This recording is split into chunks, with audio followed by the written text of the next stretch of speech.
Militer Thailand bilang ada 260 orang yang menjadi korban perdagangan manusia dan dipaksa kerja di pusat penipuan online. Para korban ini akan dipulangkan ke negaranya masing-masing setelah diselamatkan dari Myanmar.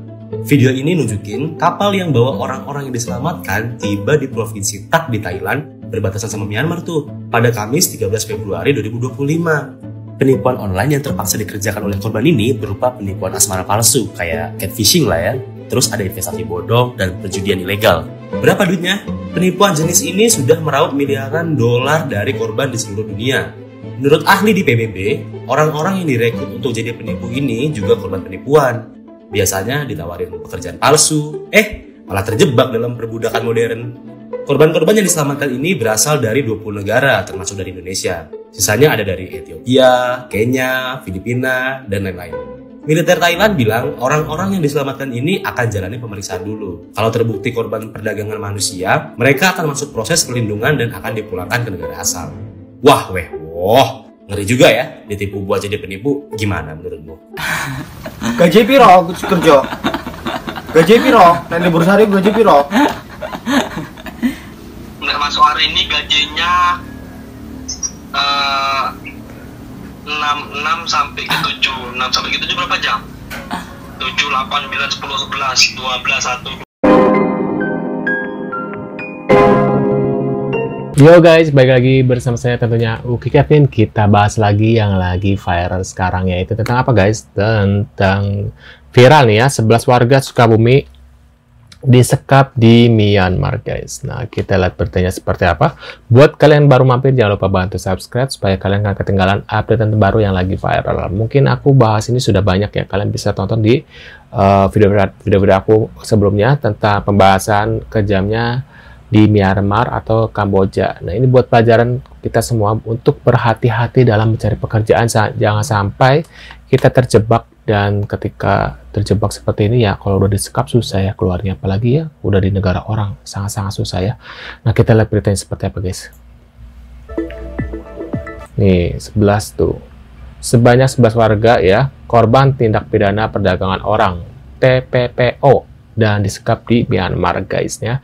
Diduga kuat para WNI tersebut berada di Hapalu, wilayah terpencil di Myawaddy, Myanmar. Wilayah tersebut adalah lokasi konflik bersenjata dan saat ini dikuasai pihak pemberontak. Salah satu korban, Samsul, 39 tahun, sempat mengirimkan titik lokasi terakhir keberadaannya. Waduh, jangan sampai nanti ketahuan ada apa-apa lagi nih. Ini ada lagi, kepada keluarganya di Sukabumi melalui aplikasi perpesanan katanya ya. Pesan itu dikirim pada, waduh, udah lama ini ya.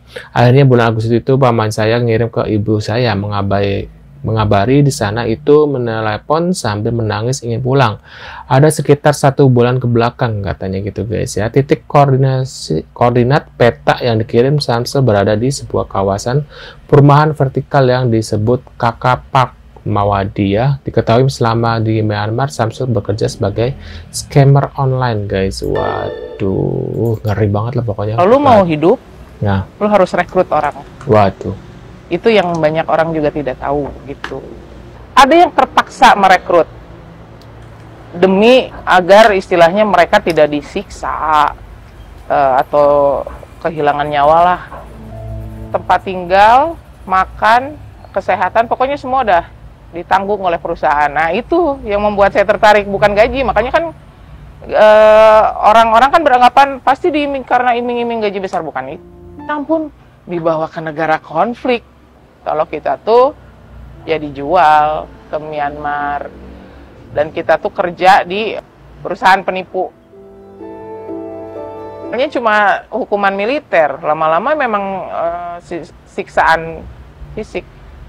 Itu udah ngelihat darah di lantai, itu udah 1 orang itu disiksa sama 8-10 orang dengan berbagai macam alat siksaan ya. Ada pipa besi, pipa paralon, rotan, cambuk kulit, cambuk kawat,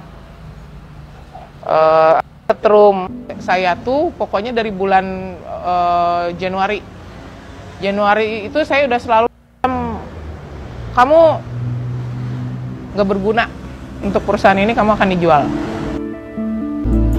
Serem banget. Ini ada juga, inilah kondisi mereka sebelum dieksekusi oleh oknum Kamboja. Awalnya mereka ini diiming-imingi gaji 100 juta per bulan. Waduh, percaya aja ya. Namun setelah sampai di Kamboja, warga negara Indonesia ini malah dikurung dan tidak bisa kabur. Setelah itu Ginj mereka diambil paksa. Sumpah nggak tega. Lihat rekaman aslinya. Yang mau lihat tuh, lihat di bio-nya ya guys. Para WNI yang terjebak di Myanmar, mohon bantuan kepada pemerintah Indonesia, kepada instansi terkait buat membantu pemulangan kami di sini. Lari lapangan di bawah terik matahari 20 keliling lebih, push up ratusan kali bahkan ribuan, squat jam, drum, bahkan pukulan, jalan jongkok, semuanya macam hal-hal yang menurut kami tidak manusiawi. Kami sudah jalani dan sudah alami itu semua di sini. Saya mohon dengan sangat, Pak. Ratusan WNI jadi korban online scam Myanmar. Ratusan warga negara Indonesia yang jadi korban online scam di Myanmar baru-baru ini berhasil dipulangkan. Sebagian besar mereka berasal dari Sumatera Utara, Bangka Belitung, Jawa Barat, Jakarta, dan Sulawesi Utara. Mereka ini umumnya tertipu dengan lowongan kerja palsu. Kepulangan mereka di tanah air disambut sejumlah pejabat negara, di antaranya Menko Polkam Budi Gunawan.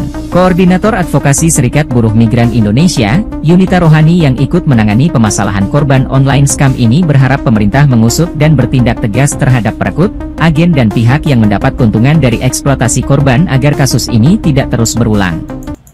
Waduh. Mantan anggota DPRD minta tolong Prabowo setelah di Myanmar.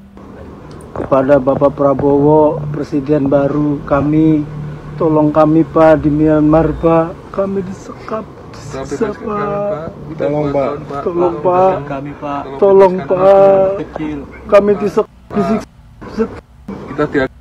tolong Pak. Robiin, mantan anggota DPRD Kabupaten Indramayu yang kini terperangkap di Myanmar, kembali menjadi sorotan setelah sebuah rekaman video yang viral. Dalam video tersebut, Robiin bersama 3 warga negara Indonesia lainnya mengungkapkan permohonan mereka untuk segera dipulangkan ke Indonesia. Mereka mengaku telah disekap dan disiksa di Myanmar selama 2 tahun terakhir dengan kondisi yang semakin memburuk. Keempatnya meminta bantuan dari Presiden Prabowo Subianto dan pihak berwenang di Indonesia untuk segera menyelamatkan mereka. Dalam video yang berdurasi 53 detik tersebut, terlihat bagaimana mereka berjuang untuk bertahan hidup dalam kondisi yang sangat sulit. Mereka menyebutkan bahwa mereka telah lama tertekan secara fisik dan mental hingga akhirnya video tersebut menjadi sarana untuk menarik perhatian pemerintah Indonesia. Permohonan mereka untuk mendapatkan pertolongan tidak hanya ditujukan kepada Presiden Prabowo, tetapi juga kepada pihak-pihak berpengaruh di Indonesia yang dapat membantu mereka untuk pulang ke tanah air. Yuli Asmi, istri Robiin, mengonfirmasi bahwa video tersebut benar-benar berasal dari suaminya dan 3 orang lainnya yang masih terjebak di Myanmar. Namun, Yuli mengungkapkan kekhawatirannya terkait penyebaran video tersebut karena meskipun bisa menarik perhatian, hal itu juga bisa membahayakan nyawa suami dan teman-temannya. Video tersebut bukanlah sebuah keputusan yang diambil dengan sengaja oleh mereka, melainkan akibat kebocoran yang terjadi. Meskipun begitu, Yuli melihat sisi positif dari kejadian ini karena bisa menjadi jalan untuk mereka kembali ke Indonesia. Menurut Yuli, video tersebut sebenarnya sudah dibuat beberapa bulan sebelumnya. Video itu awalnya hanya digunakan sebagai bukti untuk mendokumentasikan kondisi mereka dalam usaha meminta bantuan dari pemerintah. Namun kini video tersebut menjadi sangat penting karena dapat membantu menggugah perhatian banyak pihak terhadap kondisi mereka di Myanmar.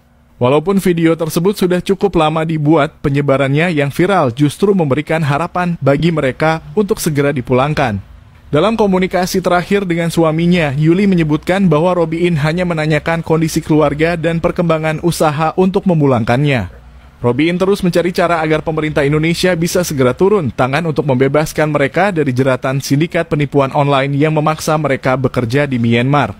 Meskipun dalam keterbatasan, Robiin terus berusaha menjaga komunikasi dengan keluarga, berupaya agar mereka bisa mendapat perhatian lebih dari pihak berwenang. Perjuangan Yuli Asmi untuk memulangkan suaminya tidak pernah berhenti. Ia sudah melaporkan kasus tersebut ke Kedutaan Besar Republik Indonesia di Myanmar dengan harapan pihak berwenang Indonesia dapat segera mengambil tindakan.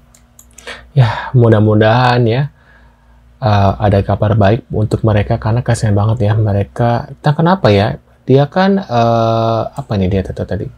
Dia kan anggota DPRD, tapi kok bisa sampai sana mantan ini? Apakah setelah selesai dia pengen kerja di Myanmar atau gimana nih? Aku nggak ngerti kenapa dia bisa ada di sana ya. Masalahnya dia kan mantan anggota DPRD gitu loh, kecuali kayak rakyat biasa masih mending.